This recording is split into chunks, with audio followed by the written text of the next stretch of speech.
We are in the exciting phase of realizing new dreams, a new vision, and new ideas. My name is Gnaneshwar Mule, your Consul General in New York. Ask Your CG is our joint venture with ITV to serve you better. In this show with Ashok Vyas, every month on ITV, we will share the latest developments and address all of your concerns. Ask Your CG on ITV. Namaskar. I'm Ashok Vyas. Namaskar. So, just on an informal note, when you look back in a month, what do you consider to be the most significant aspect as per your schedule as Consul General last month? Ashok जी नमस्कार और मैं ITV का बहुत आभारी हूँ कि आपने इतना अच्छा कार्यक्रम लॉन्च किया है जिसके ज़रिए I can have a direct dialogue and conversation with such a large audience. तो पिछले एक महीने में we have had lots and lots of events and जो सिलसिला है यहाँ की भारतीय समुदाय का वेलफेयर को बढ़ाने का, उनको एम्पावर करने का, जो सिलसिला है हमारे दो देशों के बीच संबंध जो है और दृढ़ करने का, और जो सिलसिला है कि यहाँ के अमेरिकन समुदाय, भारतीय अमेरिकन समुदाय को भारत में ज़्यादा से ज़्यादा उनकी मानसिक, आर्थिक, वित्तीय जो है विनिवेश उनका हो, इसलिए कोशिश करने का जो हमारा सिलसिला जारी है। और उसके तहत मैं बड़ी सारी चीज़ें कहना चाहूँगा, लेकिन तीन जो महत्वपूर्ण बातें हुई है पिछले महीने में, वो उनके बारे में मैं उनका उल्लेख करना चाहूँगा। First one is our monthly outreach which is called Consulate at your doorstep. ये हमने एक नई संकल्पना जो है, new concept we have started implementing since January and we are trying to improve it every month as we go along. The objective is very simple. Number one, to try and see how best we can get the support of local political economic leadership in empowering our own community here, number one. Number two, how to make the relationship stronger between our two countries. And number three is how to use this huge expertise pool of specialization and voluntary spirit of among the Indian American community for the benefit of India, for the nation building of India. These are three objectives. So Boston was our second outreach after New Jersey. And we did a number of improvisations in this program. We were able to cater to 200 to 300 people and their requirements about visa, passport, OCI, etc. But that is not the objective. Objective is larger. Objective is to build partnerships. We met the governor, the mayor, the congressman, and we briefed them about what's happening between our two countries, how the relationship is thriving, and what they can do to participate in this relationship. Allow me to interview Mule, because many times we hear that such an event takes place and few ideas come on the surface, but that requires follow-up. From that point of view, staying with this particular aspect of community outreach at Boston, is there any thread which do you think is being followed for reaching to proper fruition? Yes, certainly. Whatever suggestions we get, if there is anything that is to be referred to Government of India, we refer to the Government of India. With me, as you all know, the Indian bank representatives in New York, they travel. The Air India CEO travels with me. The representative of business like CII, FICCI and USIBC, they also travel with me. The tourist office head travels with me. As a result, the community is able to speak to them directly and they can discuss problems. If somebody has problem with Air India, if somebody has problem with visa, they're really directly able to get. So we do not frankly have too much to follow up, but it's a dialogue that satisfies the community, which can see face to face the people who are dealing with their issues, and it gives them a great satisfaction. They note down the email, they note down the telephone numbers, and they're able to carry on a conversation with the community members. So I won't obstruct your communication flow, but just 2 points that comes to my mind, which are related to, you mentioned about two departments or organizations, one being India's tourism department. And Yes. so many people who want to travel to India, and there are people who tell good things about India, and they hear about visa on arrival. And so the general conception which one derives by this term visa on arrival, meaning you reach and you get the visa. But probably that is not the case. Please explain what is visa on arrival. Yes, I must admit there was some confusion in the beginning with the word of visa on arrival. So some people actually went there and they were turned back. This is not going to happen anymore. It's not visa on arrival. The correct term is electronic tourist visa, electronic e-visa, ETV it is called, ETV. तो इसमें जो है you have to apply online, pay online, the very simple few questions, and you are given a limit of 3 days within which the visa is approved. However, generally the visa is given in the first few hours itself. It is not that it takes 3 days, and then once you have the visa you can go anytime. And I am very happy to say that this has worked very successfully. Every month from USA alone, we have about 11,000 tourists traveling on ETV, that is electronically available tourist visa, electronically enabled tourist visa. So this has opened a entirely new chapter in tourism with India. I must also share another good news that the 10-year multi-entry visa to India, which is to be applied, and it comes to the consulate, and we are very, very liberal about it. Generally, anybody who applies gets the 10-year visa. And I must share this news that now the visa fee for this has been reduced from $150 to $100. That's very good. Yes, so it has become cheaper. So those of you who wish to travel to India, please take a 10-year multi-entry visa at a reduced cost. I must also say that the general improvements across the service provider, the consulate has shortened the time of delivery. As a result, the number of complaints we received have come to almost zero now. We rarely receive complaints about the services, and those which we receive have generally some element of rule or regulation involved, which doesn't sometimes favor the applicant, and we have to delay it, or there are certain cases in which we have to refer the matter to Delhi. Otherwise, in a general sense, there's a huge improvement in our visa and passport and OCI services. So let this trend of improvement continue, huge improvement in terms of visa and passport services.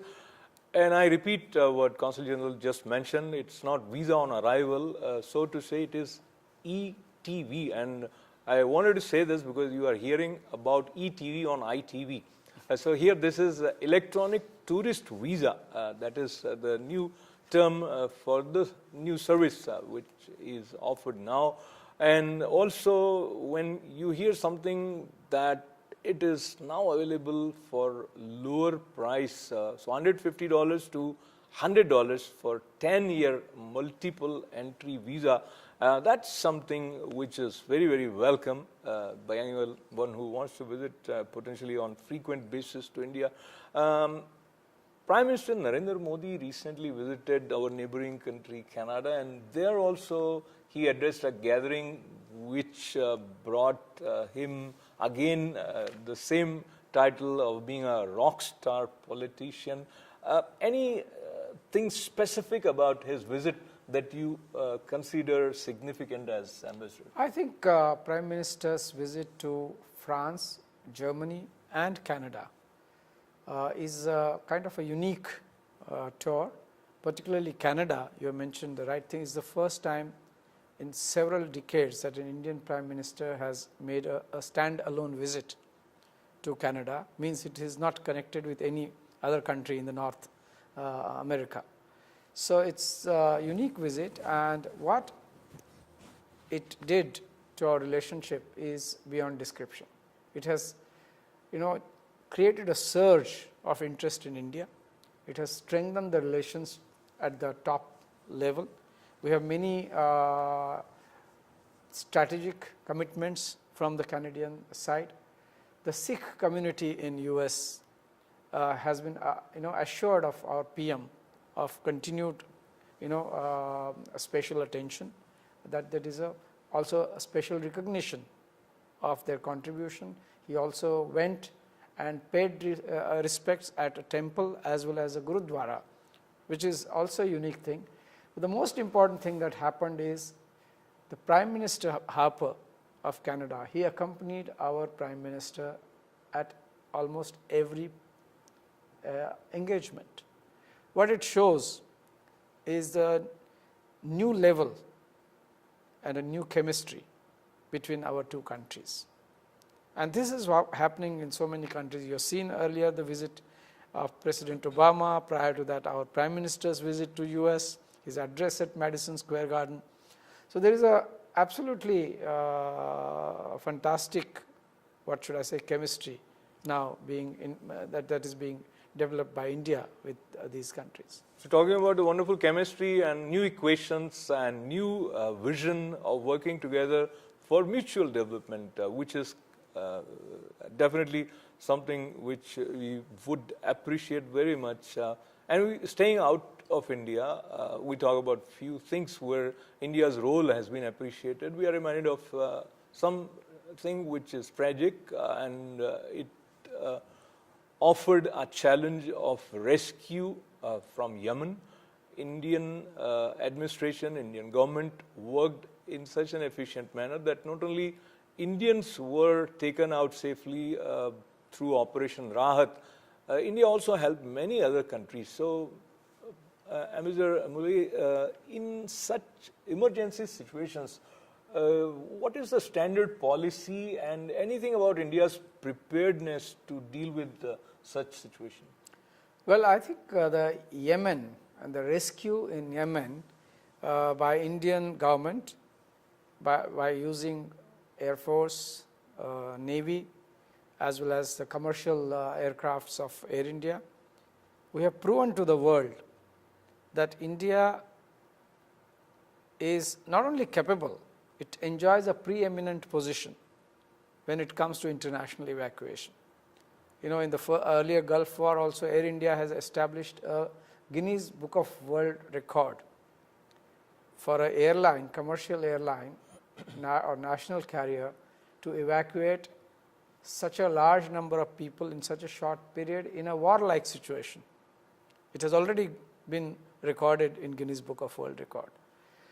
Now, this time, Indian government has rescued nationals of over 40 countries, including USA. Absolutely. Including European countries, including neighboring countries like Bangladesh, Maldives, Pakistan. So what does it indicate? That India has not only a capacity, but it also has a strong desire and intent to help the world. As you know, in peacekeeping, all over the world, Indian troops are doing a marvelous job. And they are among the largest numbers there, in many difficult countries of Africa, elsewhere. So this is the khasiyat of India, that whenever there is danger to people's lives, people of India, the government of India comes forward, rescues them, and does not think that these are my nationals, these are not my nationals. Vasudhaiva Kutumbakam. Ask Your CG is our joint venture with ITV to serve you better. In this show with Ashok Vyas, every month on ITV, we will share the latest developments and address all of your concerns.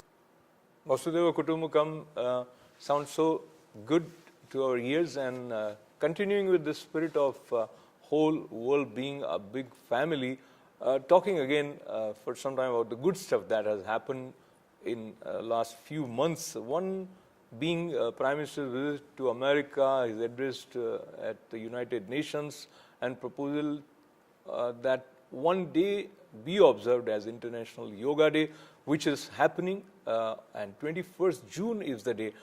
we have many viewers, Consul General, who wants to know in what way you are observing this day, and some of the yoga teachers and instructors wants to know in what way they can join hands with you to make this even more effective, meaningful celebration.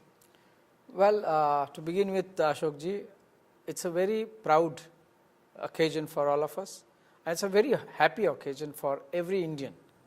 Number one, our Honorable Prime Minister addressed the United Nations General Assembly last year in September, and within a few months, because of the initiative and suggestion that he made in his speech, in his address, we have more than 150 countries jointly sponsored a resolution to make 21st June International Yoga Day.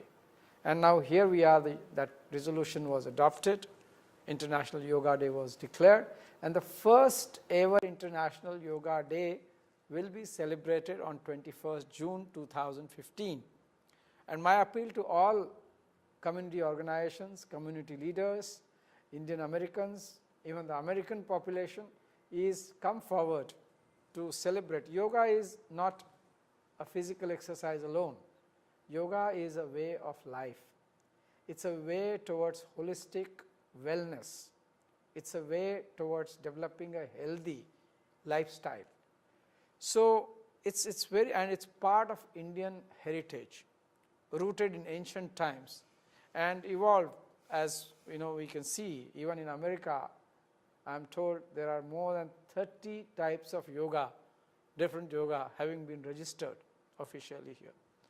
So I would appeal that certainly the yoga teachers have a special role in celebrations. They should come forward. We can perhaps help them out to join various gatherings and congregations and lead the yoga demonstrations or the yoga celebrations on that day. They can also go and explain to schools and colleges what is the importance, what is the philosophical base, how it's going to help. Mental health is a big issue all over the world. Stress, physical and mental, is an issue all over the world, particularly in the corporate world. So I appeal to these teachers not to limit themselves to their studios or to their small classes. They need to come out and explain to the larger audiences the importance and philosophy of yoga. And we will just to just to add a few things. This will be celebrated in a number of places. There will be celebrations in the United Nations, celebrations on Times Square, Bryant Park. There are Indian organizations in tri-state area. They are coming together to celebrate it in 100 different places. Flushing Ganesh Temple is also celebrating on an adjoining street the whole day. We are, every day we are getting new proposals where people are coming forward to celebrate, and Government of India fully supports. We are fully supportive of any such celebration. American government also, wherever possible, we are requesting their support, including the city government. Queen's Museum is celebrating. In fact, they are going to have a curtain raiser on June 13, 2015. So I appeal to all of you to come in big numbers on 21st June. It's a holiday, weekly holiday. Come forward and celebrate it. So celebrate yoga, celebrate your cultural heritage, and talking about the personal experience of Ambassador Muleji with reference to yoga. And as earlier I was mentioning, every day he's meeting so many people, going to so many places. So is yoga helping you also in maintaining a sense of harmony and good health? And where did you learn? And let me add one more thing. Some people think, so far I haven't learned it, it's very difficult, whether I'll be able to do something with yoga. So that kind of concept which people have and which prevents them from actually exploring it. Well, yoga means union, and it's union of mind, body, thoughts, the universe and the individual. And once you achieve that kind of union in your mind through meditation, through physical asanas, through concentration, then it has definitive benefits to individuals' day-to-day life. You are absolutely right. I do yoga almost every day, and at least for 40 minutes or so. Oh, really? So what it really, for me, it means is it makes me calmer. It makes me think clearly about the day's work. It makes me think clearly about the objectives of my life. It reduces my stress and anger levels, frustration levels. It keeps under check. I think it's multi in so many different ways. It is beneficial to me. If you see me smiling always, part of the credit also goes to yoga, because it tells you that celebrate life, celebrate every moment of this life, celebrate every day, and therefore there will always be worries, there will always be tensions and stress, problems and constraints, but there is a lot to rejoice. The spring is coming particularly now. This is the time to rejoice. So let's make it a big success, the yoga. So we make yoga a big success, and yoga doesn't mean that you close your eyes towards the problems that are there in front of you. Yoga doesn't mean that you act as if everything is good, even though it's not really good sometimes. And there are some challenges which we face individually. There are some challenges we face as a nation or as a part of the human race. So shifting our attention towards some of the concerns that we have as community, as nation, as being a part of this human race. And from that point of view, now I take you first to the problem of some parents who are in a peculiar situation.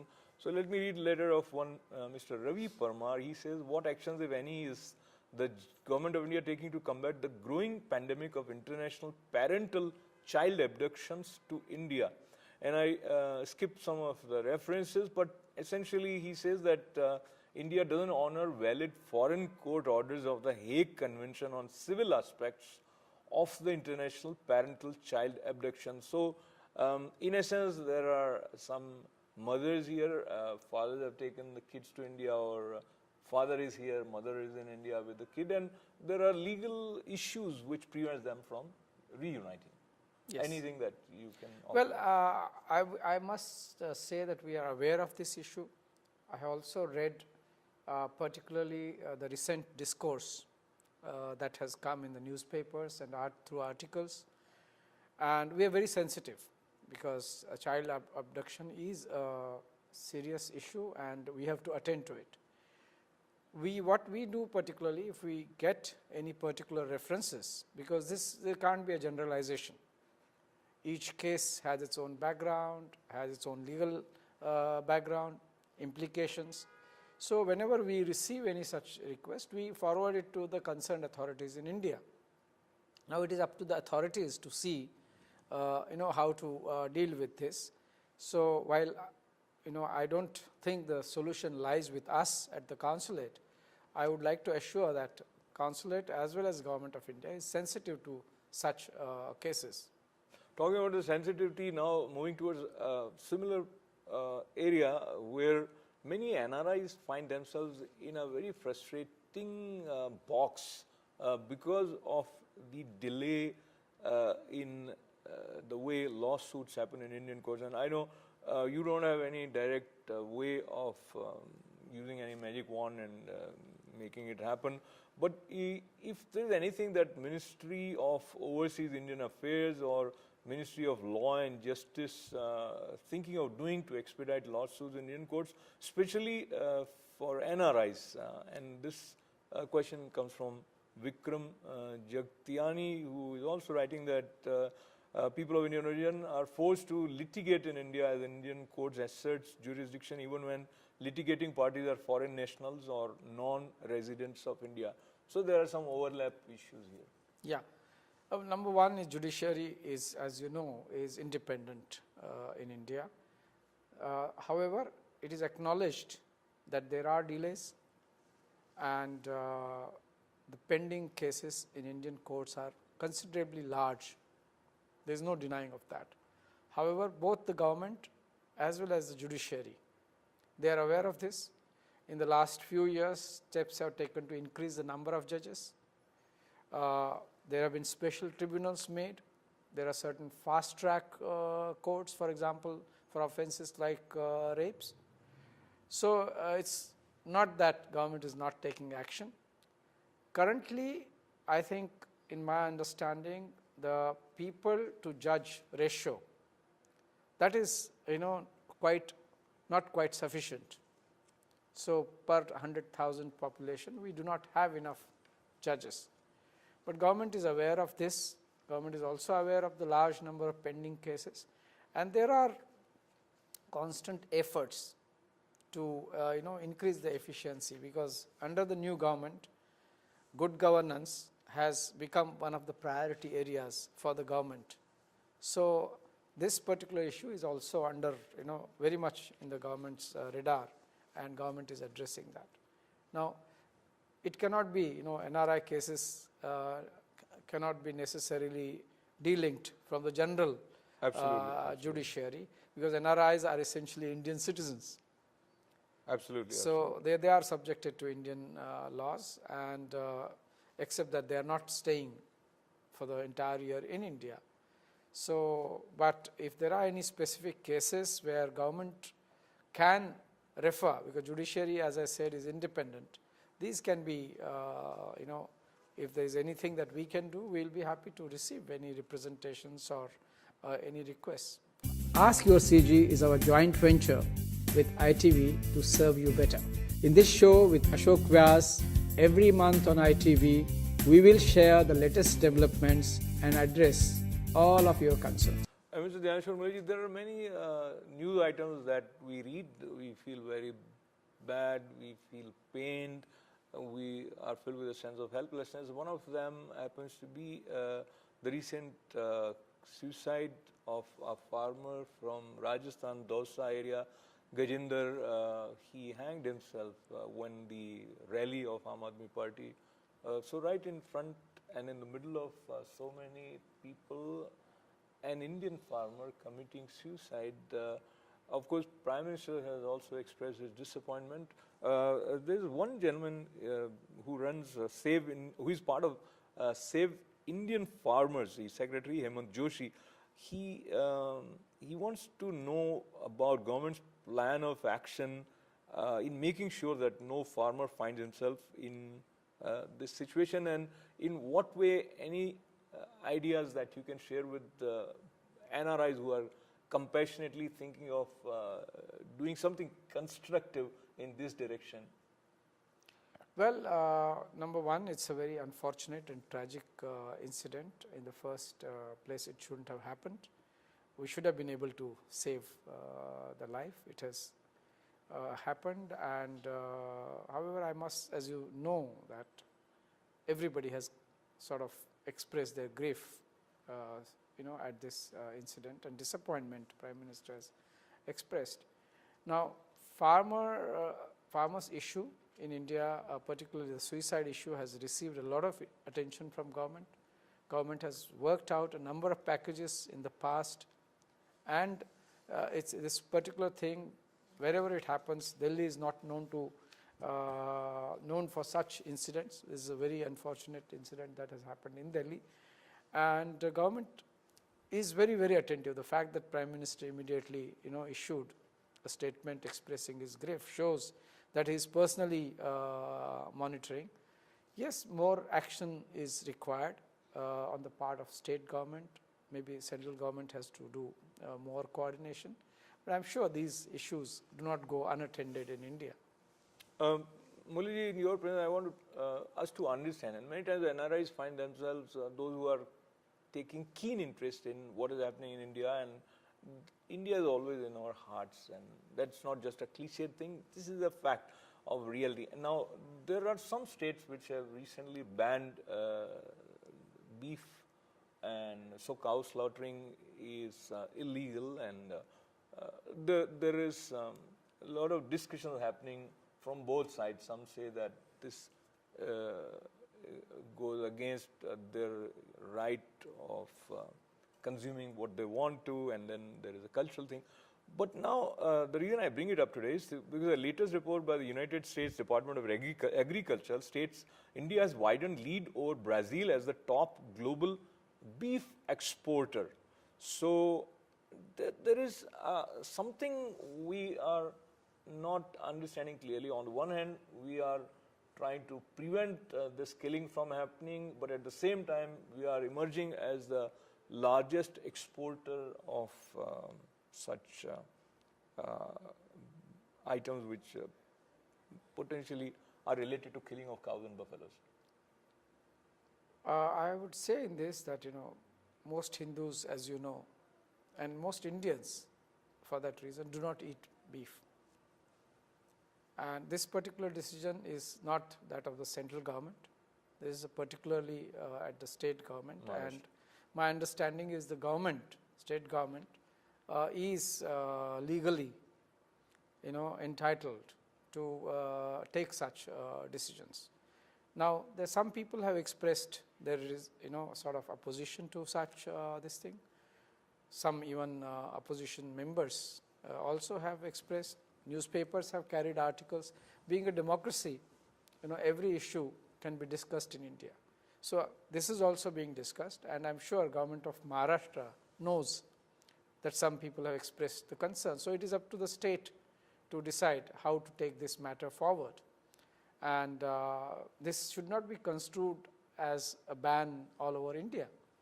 That's the difference. And the governments sometimes act on the basis of feedback it receives from the people.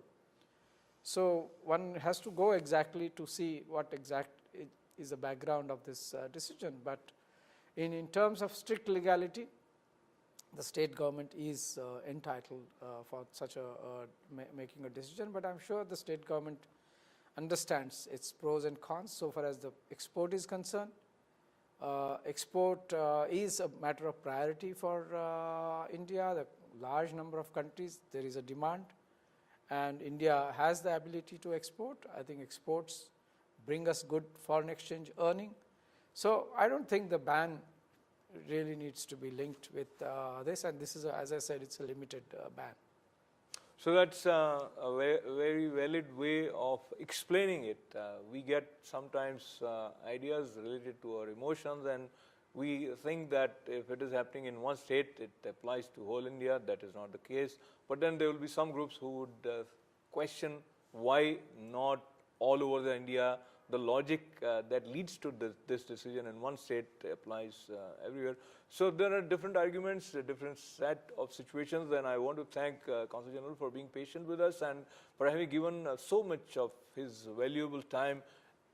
This is again a dialogue in the direction of trying to understand and make sense of what is happening around us, for us, and what we can do. And lastly, there's another disturbing news that I want to sort of bring to your attention, and that relates to, now this time, a doctor at a prestigious hospital in Delhi committed suicide. And this was a complex issue again. She was married to this person who happened to be gay. So there was some potential reasons that led to tension, etc. Now, this brings the discussion about Indian laws with respect to LGBT community, etc. And there are many activists here also who question India's approach. Of course, in this particular case, it may not directly be related to or may not. So your response? Well, Ashokji, I feel that, well, again, I express my shock and grief at the tragic death of this particular doctor.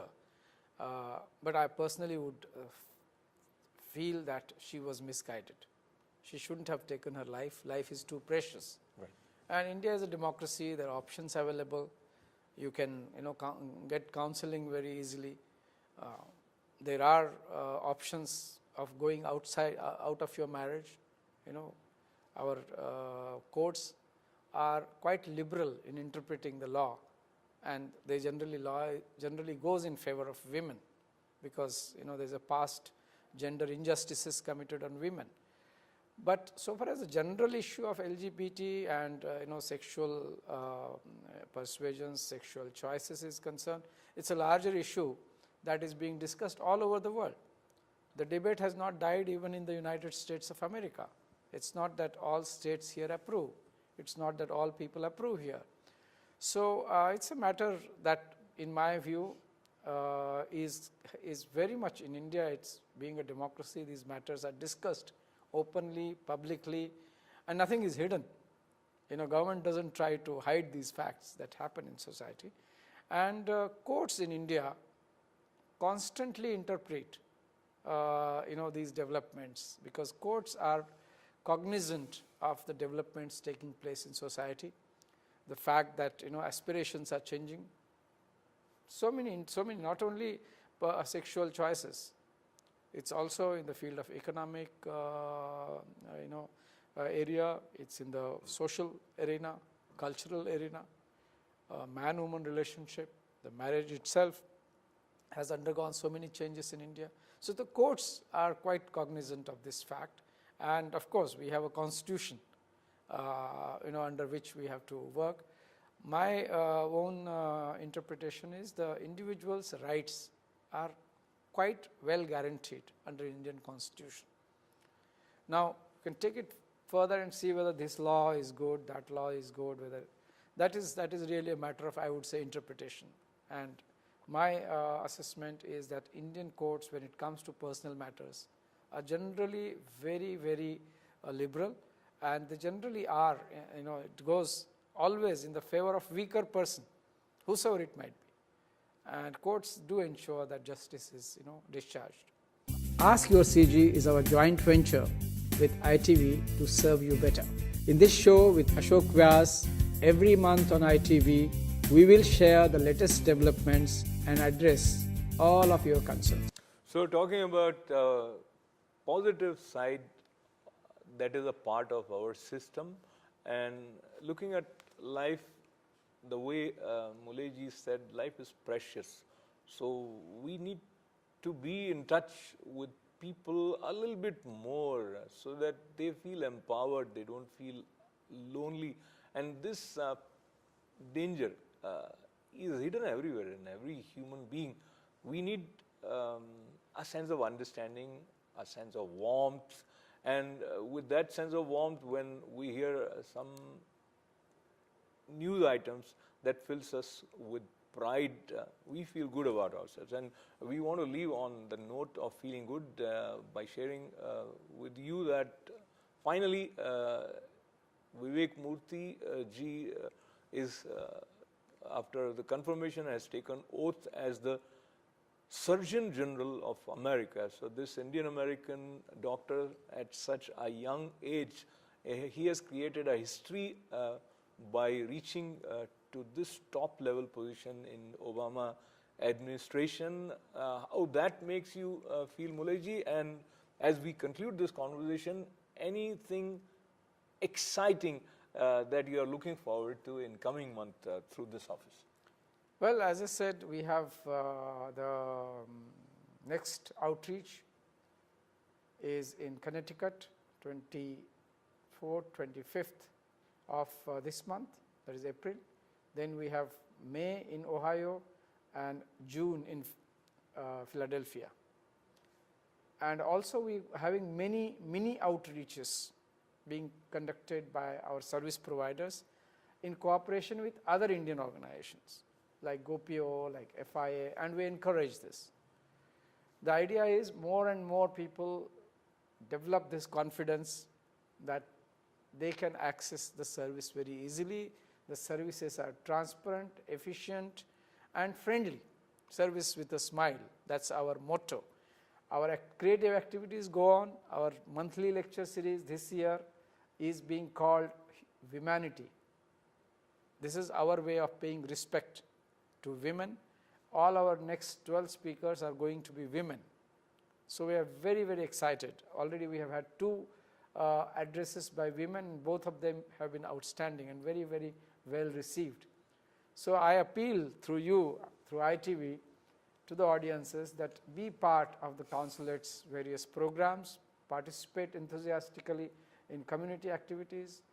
Do take part in the local charities to help the local communities. Indian community is doing very well, and we are thankful, to the Almighty for that. So, but we need to partake a bit of our own happiness. A quick request for information. Someone who wants to be a part of the events organized by this office, how they can connect with you? Please find us on Twitter, on Facebook page, on our website, where all these events have been announced. They are all free and open, and you have to just send us an email saying that I am interested and I am going to bring with me a few Americans or other friends of mine, because we want these events not only for Indian Americans but also for the mainstream Americans, irrespective of where they have come from or where do they belong to. Wonderful. So on that note, thanking Mr. Dhyaneshwar Muleji for joining us today. And we covered a gambit of a wide range of issues with a sense of balance that he's blessed with, and he has developed that with the help of yoga. So International Yoga Day is coming up. This is also a way which inspires all of us.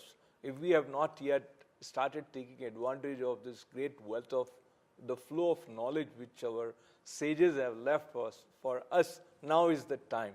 And every time is a good time. Would you agree on that? Absolutely, sir? Absolutely. I really want to extend my best wishes to the community. We just had Vaisakhi, and now we're going to have the Earth Day, International Earth Day. So let's respect the planet Earth, and let's practice Vasudhaiva Kutumbakam. Thank you, Ashokji. It's always Thank a you pleasure. very much, Muleji, and thanks to all of you for being with us. And do join again and again this special show, Ask Your CG. This is Ashok, yes. We are in the exciting phase of realizing new dreams, a new vision, and new ideas. My name is Dhyaneshwar Mule, your Consul General in New York. Ask Your CG is our joint venture with ITV to serve you better. In this show with Ashok Vyas, every month on ITV, we will share the latest developments and address all of your concerns. Ask Your CG on ITV.